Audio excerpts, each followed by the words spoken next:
Estamos de vuelta en Tolerancia Cero y esta vez con dos invitados, ambos constituyentes, el ex vicepresidente Jaime Baza, que ya estuvo alguna vez aquí. Tú también estuviste, Hernán. Gracias por Hernán Larraín, constituyente. Hola, buenas noches. Básicamente queremos tratar de tomarle un poco el pulso a muchas de las cosas que se están diciendo. Yo entiendo, y supongo que todos de alguna manera entendemos algo similar, que cuando empieza a acabarse el tiempo para lo que se está haciendo y empiezan a ponerse las palpitaciones más aceleradas por múltiples razones, entre otras porque hay gente que quiere que las cosas vayan mal, otra gente que se asusta porque cree que las cosas pueden salir mal y otra gente que está dichosa de cómo están yendo las situaciones, empieza a haber una mayor ebullición en torno a la Convención Constituyente. ¿Qué tal les ha parecido, por ejemplo, algo que dijimos ya antes, que de pronto empiecen a aparecer una serie de informes de opinión pública donde coincidentemente todos anuncian que o se estrecharon las cifras entre apoyo y no apoyo a la convención, o lisa y llanamente algunas hablan ya de que podría hasta superar el rechazo al apruebo en el plebiscito de salida? Hernán. A ver, yo creo que lo que están diciendo las encuestas es extremadamente delicado para la convención, obviamente. Somos varios convencionales que hace un buen tiempo hemos estado levantando la voz y diciendo con todas sus letras que la convención está viviendo una crisis por la forma en que está avanzando y construyendo sus normas de manera maximalista, con un espíritu refundacional, con una exclusión a un sector importante de la sociedad, representada en la centro-derecha.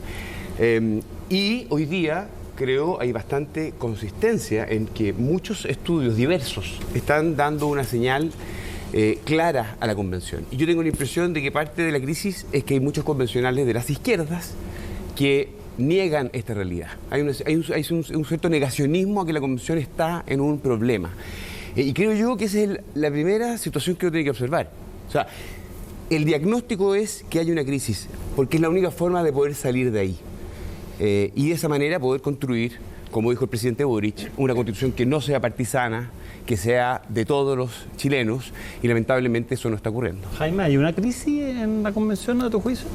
No, no hay una crisis.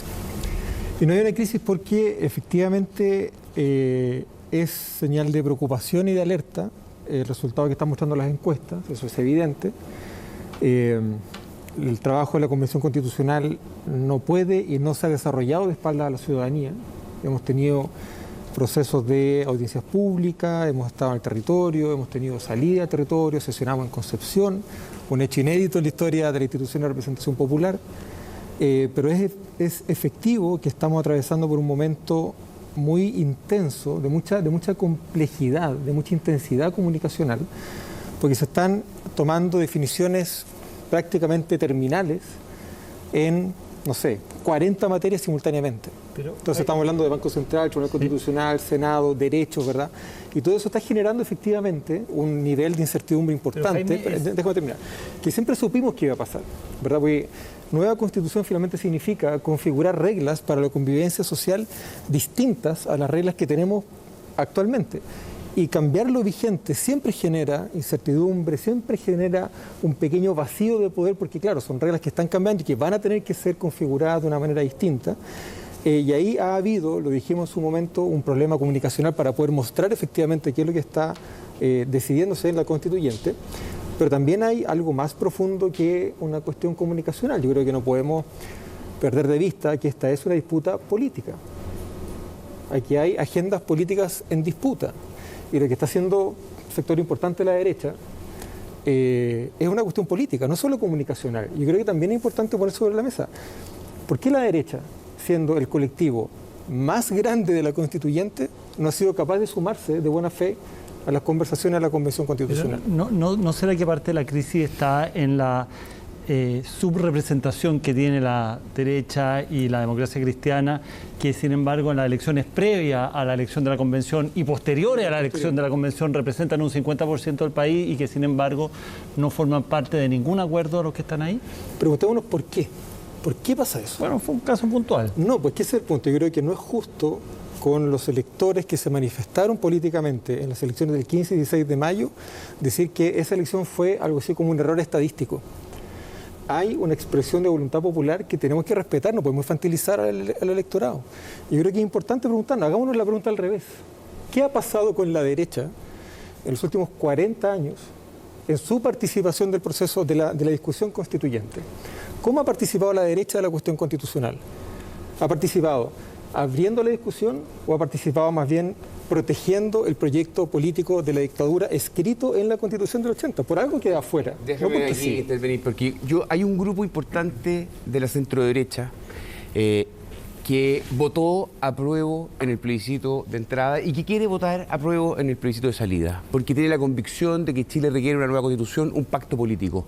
Algunos venimos trabajando hace años en esta materia y de hecho fuimos parte del proceso constituyente de Bachelet el año 2016. ¿Y cuál es la realidad que enfrentamos?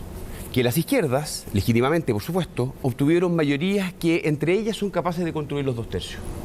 Tienen el 80% de la convención. La pregunta política es si ellos tomaron la opción de escribirla solos o abrirse al diálogo y construir algo amplio que sea sostenible en el tiempo. Y no solo pensando en el plebiscito de salida, sino buscar efectivamente un pacto de convivencia. Y obviamente que eligieron escribirlas entre ellos. Es legítimo, por supuesto, pero háganse cargo de las consecuencias políticas que tiene esa decisión. ¿Puedo hacer una pregunta yo al invitado? Ya, pero yo puedo hacer una pregunta a usted, convencional Baza. Usted decía, está hablando de la derecha o la centroderecha, pero han habido críticas de la centroizquierda y no digamos menores. De hecho, el mismo presidente Boric les mandó un mensaje muy claro de que dialogaran más ampliamente de lo que habían dialogado hasta ahora. La Fundación Horizonte Ciudadano, la presidenta Bachelet, los llamó a salir de ciertos atrincheramientos, y la estoy citando entre comillas. Y el mismo presidente Lagos, donde usted trabajó en el proyecto Tu Constitución, dio bastantes razones y argumentos por las cuales él consideraba que se estaban tomando decisiones inadecuadas que ponían en riesgo el proceso. Entonces, ¿usted se hace cargo de esas críticas que ya no vienen de un sector, sino que vienen de un sector mucho más amplio, con el cual probablemente usted se siente parte? Desde luego es parte de digamos, la manera de mirar el mundo del presidente Boric. Y de hecho viene una entrevista a Íñigo Errejón, que justamente le dice al Frente Amplio, no puede ser la Constitución de la izquierda, explicando claramente por qué eso es un límite para la propia Constitución, que en caso de ser aprobada va a ser rápidamente reformada y va a durar ese gobierno. ¿Se hace cargo de eso usted o no? Yo le sugeriría, pues yo vengo participando de esto hace mucho tiempo, sí, ¿verdad? Yo soy profesor de Derecho Constitucional, he trabajado en esta cuestión del cambio constitucional hace mucho tiempo, efectivamente fui director jurídico de la iniciativa de Tu Constitución. Yo le sugeriría revisar mis propias declaraciones de los últimos 10 años sobre el proceso constituyente. Yo mismo he dicho, en reiteradas oportunidades, de hecho lo dije aquí mismo en la conversación contigo, Fernando, que una constitución de revancha no puede ser reemplazada por otra constitución de revancha. Y dije, incluso antes que él fuera el presidente Boric a la convención, ¿verdad?, días después de su elección, que esta constitución no puede ser una constitución partisana. Pero yo quiero plantearle la pregunta de vuelta. ¿Qué normas de las que hemos aprobado pueden ser utilizadas para argumentar que esta es una constitución de izquierda? O que puedan ser utilizadas para decir que esta es una constitución partisana que excluye a la ciudadanía. Porque claro, el presidente Boric habla desde un determinado lugar, el expresidente Lagos habla desde un lugar distinto, la expresidenta Bachelet habla también desde un lugar distinto. Y yo quisiera que en el espacio público diéramos argumentos, ¿verdad?, que nos permitieran decir, mire, ¿sabe qué?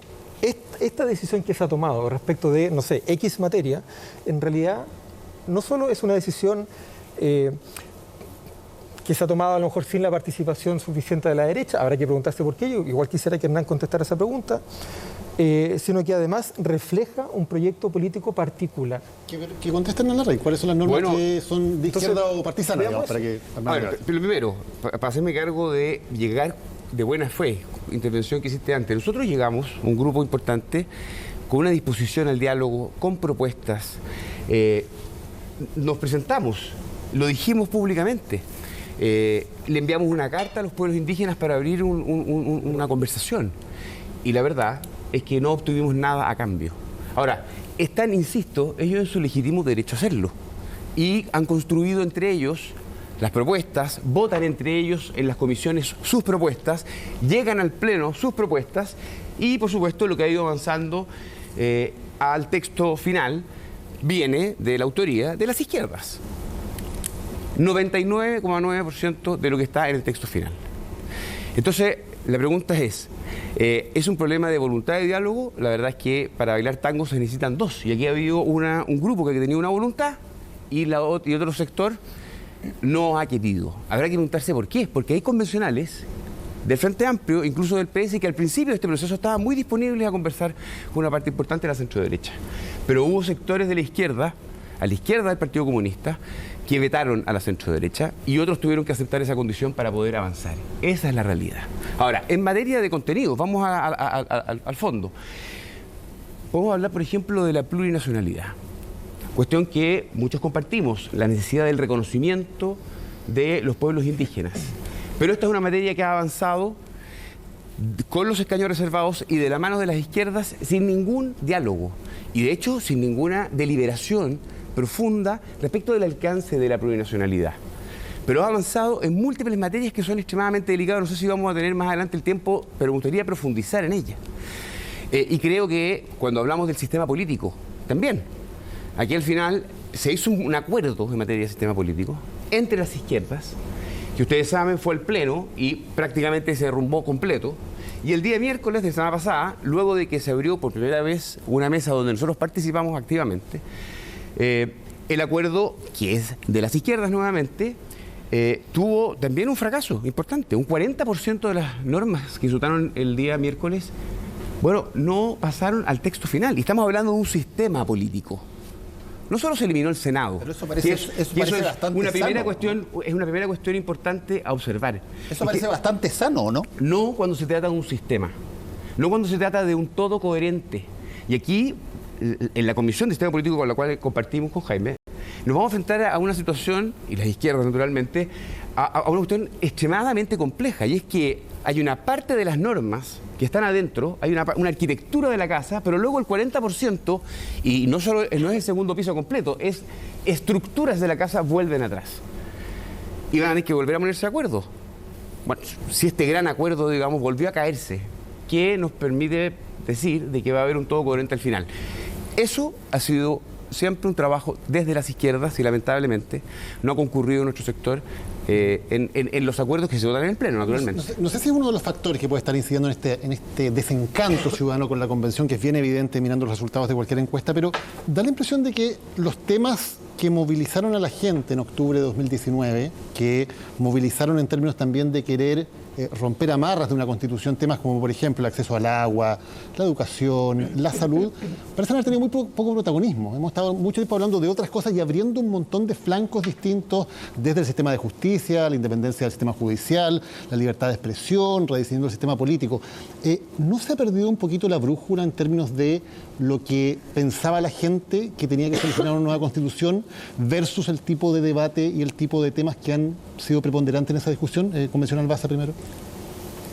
Es difícil tener certeza respecto de cuáles son las razones por las cuales ciertas materias, ciertos temas llegan a la esfera pública y otros no. Porque sabemos que la Convención Constitucional tiene 7 comisiones. Las 7 comisiones trabajan en paralelo, trabajan en simultáneo y van entregando sus informes al Pleno progresivamente de acuerdo a las materias que cada una de esas comisiones tiene según lo que establece el reglamento. Perdón, solo para aclarar la pregunta. Da la impresión de que las comisiones, en vez de concentrarse en 2 o 3 puntos claves que había que cambiar, cada una de las comisiones, por ejemplo la de medio ambiente, entre otras muchas, ha tratado de meter 100, 200 temas en la discusión, que finalmente hacen muy difícil que se aprueben esos y además lleva la discusión para cualquier parte, en vez de enfocarse en un par de puntos que sí pudieran darle mucho sentido a la ciudadanía. Claro, es que ahí es donde es importante, creo yo, rescatar el valor del diálogo. Porque claro, se meten 100 puntos sobre la mesa. ¿Y cuántos se aprueban? 2 o 3. Yo creo que ese ejercicio es importante. La Constituyente es un órgano de representación popular que fue convocado para dialogar en torno a las bases fundamentales de nuestra convivencia democrática.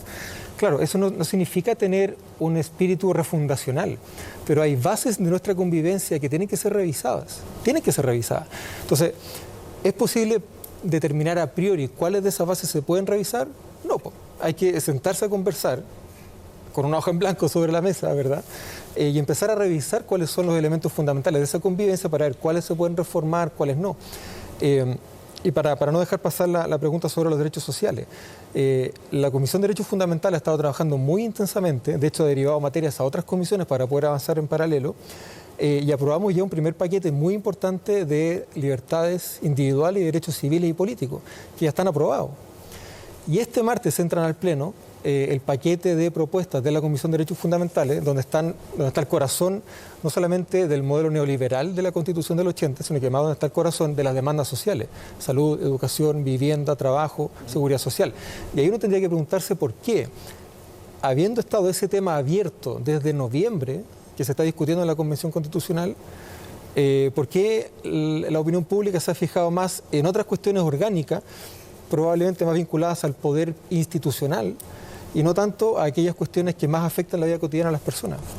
No cabe ninguna duda que son otros temas los que han estado sobre la mesa y han generado debates, digamos, muy intensos. Y eso, yo creo que la ciudadanía, que obviamente se movilizó por banderas sociales, empieza a generarle una distancia. Ahora, junto con las normas que hemos ido discutiendo, la Convención también ha hecho muchas cosas que creo yo les generan sorpresa, distancia o preocupación a la ciudadanía.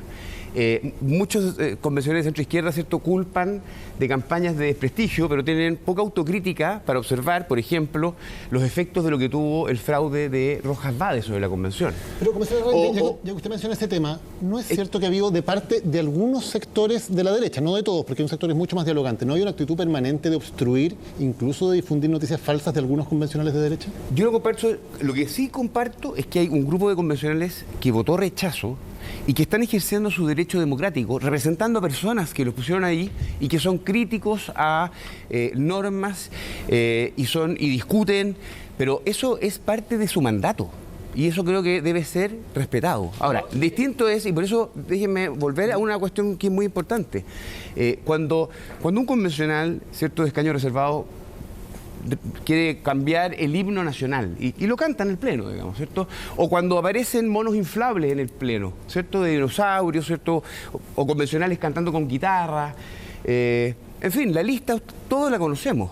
Eso es algo que la convención hace y se daña a sí misma y muchas veces, creo yo, lamentablemente no nos hacemos cargo de esos daños. Y entonces dejamos de hablar de derechos sociales y empezamos a hablar de cuestiones que afectan la credibilidad de la convención. Ahora, No, es que a propósito de eso y de estas dos centro-derecha que existen, la centro-derecha que tú representas, digamos que ha sido la más dialogante, ¿en qué momento, así como los aviones en un momento tienen el punto de no retorno cuando están despegando y ya no pueden volver atrás, digamos, en qué momento ese sector va a tomar la bandera del rechazo? Porque claramente todo parece indicar que va a ser así.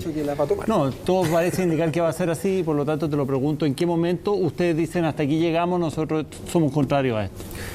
Lo responsable en esto es cumplir el mandato que nos dio la ciudadanía y trabajar hasta el último día y evaluar esa decisión con el texto final. Esa al menos es la decisión que yo he tomado y creo que es lo que corresponde democráticamente. Y voy a levantar todas las alarmas, porque cuando veo que hay una crisis, cuando lo dice el presidente Boric, la presidenta Bachelet a través de su fundación, Lagos, el señor Rejón, en fin, no Antidenman de la propia Frente Amplio, y los convencionales no reconocen esa crisis. La minoran, entonces nosotros no tenemos otra opción que levantar la voz para decir esto va mal. Ya. Tengo una pregunta. Déjame hacer una pregunta. A ver, corrígeme si estoy equivocado. Hubo un momento en que tenían que elegir una mesa directiva. La derecha no tenía ni una posibilidad de elegir a ninguno. No tenía los votos para eso. Se pusieron de acuerdo racionalmente para escoger a alguien, que fuiste tú, para meter a alguien dentro de la directiva a pesar que no tenían los votos. Y si es que hubiese habido un raciocinio absolutamente frío de que dejemos que la democracia decida, todos hubiesen sido de izquierda o centro-izquierda. Donde, a juicio tuyo, eso que fue un acto de convicción y de, yo diría, amistad política básica, donde esa lógica empieza a transformarse un poco en lo que tú estás diciendo, lo hiciste con esta lógica de sacar el himno, que para aquí vamos a discutir si es que eso, porque de 155 convencionales, muchos van a decir tontera. De hecho, hubo alguien que puso como posibilidad el que desaparecieran los poderes constituidos y no sacó ni un voto, ni el de ella. Entonces, ¿por qué se le pone un énfasis a la situación que daña el espíritu cuando ha habido situaciones que a mí me han parecido extraordinariamente potentes, como por ejemplo que tú pudieras ser parte de la mesa directiva, cosa que en la política tradicional no pasa nunca? Bueno, hay que echar memoria atrás, y porque además Jaime en esto tuvo un rol muy importante. La reforma constitucional establecía la elección de un presidenta o presidenta y un vicepresidente. En la primera elección, Elisa Loncón fue electa presidenta y Jaime fue electo vicepresidente. Y esa mesa tomó una decisión, que fue proponerle al Pleno ampliar la mesa y sumar vicepresidencias adjuntas, en una fórmula que le daban a las distintas minorías, a los distintos grupos y también a la centro derecha la posibilidad de tener un asiento y participar en la dirección, colaborar con la convención. Cuando se llevó eso al Pleno, nosotros apoyamos a la mesa, pero hubo un grupo liderado por el Partido Comunista que se opuso e intentó que esta propuesta que venía del Frente Amplio se cayera. ¿Por qué? Porque tenían la convicción, y la han mantenido, y habrá que reconocer que ha sido muy efectivo, de que la centro-derecha no podía tener ningún espacio en este proceso. Porque la Constitución y la ciudadanía, y lo dijo Jaime, había electo a mayorías y políticamente tenían un mandato y tenía que avanzar en este sentido. Y eso fue lo que ocurrió. Sí. ¿O no, Jaime? Tengo una pregunta muy corta porque se nos acaba el tiempo. Tan rápido que se pasa el Sí. tiempo. Queda muy poco, queda como una ventana que cada vez se achica para llegar a un acuerdo más amplio, ¿no? Y ustedes están en la misma comisión de sistema político. ¿Estarían o no de acuerdo en el punto de darle más atribuciones a la Cámara de Regiones para que sea un proyecto más consensuado? Porque la eliminación del Senado ha traído también muchas críticas, ¿no? Eso hay que hacerse cargo, convencional Baza, que ha sido también controversial. ¿Hasta qué punto los sectores que ustedes representan estarían dispuestos a llegar a un diálogo para consensuar algo, que este ya sea el último momento para un consenso que le daría a la Constitución una posibilidad mucho más amplia de ser aprobada por sectores mayores, ¿no? Bueno, la verdad es que esto está en manos de las izquierdas. Habrá que ser justo y reconocer cuáles son la correlación de fuerzas que hay en la si le comisión. agregan atribuciones a la Cámara de Regiones, ¿está dispuesto usted a suscribir ese acuerdo, Es que a estar arriba de... No podemos, y aquí de nuevo hay que hacer... Ha hecho mucho ruido la eliminación del Senado, y es que efectivamente es terminar con una institución que ha acompañado la historia de la República y de la tradición constitucional chilena, y por lo tanto es extremadamente ruidoso, por decirlo de alguna manera. Pero la verdad es que nosotros tenemos diferencias muy importantes respecto del sistema. Y este presidencialismo, este unicameralismo de facto es muy compartido y sentido por un grupo de los convencionales que yo creo van a seguir avanzando en esa dirección. Pero si se abrieran a darle más atribuciones, que es lo que se supone que se está discutiendo ahora. Si hubiera un presidencialismo moderado y no débil como es ahora, el veto volvió, las urgencias volvieron, ustedes tendrán que saber que de las dos cámaras, la política y la territorial, en el texto que está avanzando, de las cosas que volvieron están las atribuciones de la segunda cámara, está la definición del Congreso, de la Cámara Política, esa también se cayó. Incluso la composición, cómo se compone la Cámara Territorial y la Cámara Política. Y les quiero decir una cosa, que no se ha notado mucho en el debate, pero va a ser tema. Es segunda vez que fue rechazada esa materia y no alcanzó 78 votos. Por lo tanto, en el nuevo texto no va a haber composición de las cámaras. Este entuerto que se está armando es extremadamente complejo. Voluntad para buscar un acuerdo, yo creo que es parte de nuestra responsabilidad. Pero la pregunta, creo yo, descansa más bien en otros. Yo la verdad que no comparto este ánimo catastrofista. Yo entiendo que los procesos deliberativos son complejos, que son lentos, que son difíciles. Ciertamente sería mucho más fácil que 4 personas se juntaran a redactar una constitución, más fácil todavía sería que le hiciera una sola, pero somos 154 que tenemos mandatos distintos, que representamos voluntades populares diferentes y que tenemos una obligación de ponernos de acuerdo. Y aquí hay varias cosas que decir, yo no sé si voy a alcanzar, pero primero yo creo que es un error pensar que a la izquierda de Renovación Nacional o a la izquierda de Bópoli las izquierdas son homogéneas. es un error pensar también que todo eso es izquierda. A la izquierda de Evópoli hay, no sé, 13 o 14 colectivos distintos, algunos más politizados que otros. No todos tienen el mismo nivel de politización. Generar condiciones para que ese diálogo alcance 2/3 es muy difícil. ¿Y con quién conversas tú primero para llegar a un acuerdo con 100 personas sentadas a la mesa? Con los que tienes más cerca. Y vas creciendo poco a poco, llegando cada vez más lejos, ¿verdad?, en esas conversaciones. Y evidentemente, dado que la derecha ha participado de la discusión constitucional de la misma manera en los últimos 40 años, no por nada perdió las elecciones de mayo del 2021, ellos han estado muy lejos de la discusión. Pero no porque hayan sido excluidos. La derecha tiene que hacer un juicio político, y los medios de comunicación, los analistas también tienen que hacer un juicio político de por qué a la derecha le fue tan mal en las elecciones constituyentes de mayo. Porque no le fue mal solamente en esas elecciones, también le fue muy mal en las elecciones de gobernadores del mes de mayo. Bueno, ¿por qué? Pero no la de senadores ni todavía, no. Perfecto, pero en esa sí. Sí. Y en esa discusión constituyente, porque nosotros vemos la política regular y la política constituyente tienden a generar dinámicas políticas y sociales diferentes.